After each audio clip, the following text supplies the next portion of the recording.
যারা ভাগে কুরবানি দেয় বেশিরভাগ ক্ষেত্রেই তাদের কোরবানি বাতিল হয়ে যায়, সওয়াব বাতিল হয়ে যায়। এবং এটা বলার বিশেষ কিছু কারণ আছে। যারাই ভাগে কুরবানি দেন আমি সবাইকে বিনীত আবদার রাখছি, প্রিয় ভাইয়েরা প্লিজ মেহেরবানি করে 5টা বিষয়ে খেয়াল রাখবেন ভাগে কুরবানি দেওয়ার সময়। ম্যাজিক বিরতি।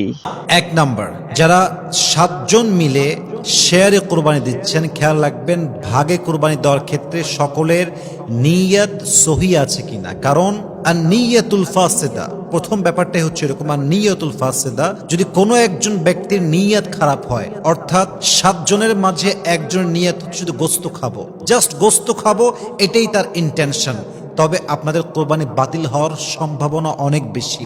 2 নাম্বার, আর রিজকুল হারাম, 7 জন মিলে কোরবানি দিচ্ছেন কিন্তু খেয়াল রাখবেন যে কোনো একজন ব্যক্তি ইনকামটা হারাম আছে কিনা। মনে করেন 7 জনের মাঝে একজন ইনকাম হচ্ছে ঘুষের ইনকাম, কারো ইনকাম সুদের ইনকাম, কারো ইনকাম জুয়ার ইনকাম, কারো ইনকাম চাঁদার ইনকাম, অর্থাৎ 7 জনের মাঝে যদি জাস্ট অন পার্সন এমন হয় যার নিয়তটা সহি না এবং তার ইনকামটা হারাম, এমন কোনো ব্যক্তি যদি হয় তার জন্য সবার কোরবানি বাতিল হয়ে যাবে। 3 নাম্বারটা হচ্ছে আল মুজাদালা ফিল মিলিক, ডিসপিউটস ওভার ওনারশিপ রুয়েন কোরবানি। মাথায় রাখবেন, যদি আপনার ভাগে কুরবানি দেওয়ার ক্ষেত্রে ব্যাপারটা এরকম হয় যে একজন 500 কম দিয়েছে আর একজন 500 বেশি দিয়েছে, এখন এই মালিকানা নিয়ে ঝগড়া চলছে। অনেকে বলছে এই ভুড়িটা আমি নেব কারণ আমার 500 বেশি আছে, কেউ বলছে এই কলিজা আমি নিব আমার 1000 বেশি আছে। এই যে মালিকানা নিয়ে ঝগড়া করা আপনার কুরবানির সওয়াবকে বাতিল করতে পারে, নষ্ট করতে পারে। অতএব নামে বিষয়টা হচ্ছে যে আয-যুহকু ওয়াত-তাফাখুর এমন একটি বিষয় যেটা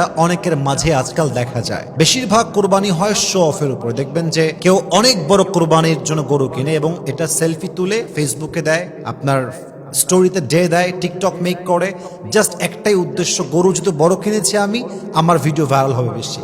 এই ভাইরালের চিন্তা, শো অফের চিন্তা আপনার সমস্ত আমলকে বাতিল করতে পারে। আমরা বিষয়গুলো শেষ করতে যাচ্ছি। এখন সে কোরবানির গরু জবাই করতে গিয়ে হত্যা করে ফেললো, কথার কথা। এখন একজনের মিস্টেকের জন্য, বিধান না জানার জন্য 7 জনের কোরবানি বাতিল হয়ে যাবে, ঠিক কিনা বলেন? এজন্য 7 জন ভাগে দিচ্ছেন, অবশ্যই মাথা রাখতে হবে সবার কোরবানির সম্পর্কে বেসিক বিধান জানা আছে কিনা, গরু জবাই করার সুন্নতি নিয়ম কি, কোন আহকাম আছে, কোন বিধান আছে জানতে হবে। অতএব খেয়াল রাখবেন, আমার দায়িত্ব টাকা দিয়ে দিলাম আর সব শেষ, তা নয়, বরং 7 জন মানুষ উপস্থিত থাকা জরুরি। যদি ভিডিওটি ভালো লাগলে অবশ্যই চ্যানেলটা সাবস্ক্রাইব করে লাইক কমেন্ট শেয়ার করবেন।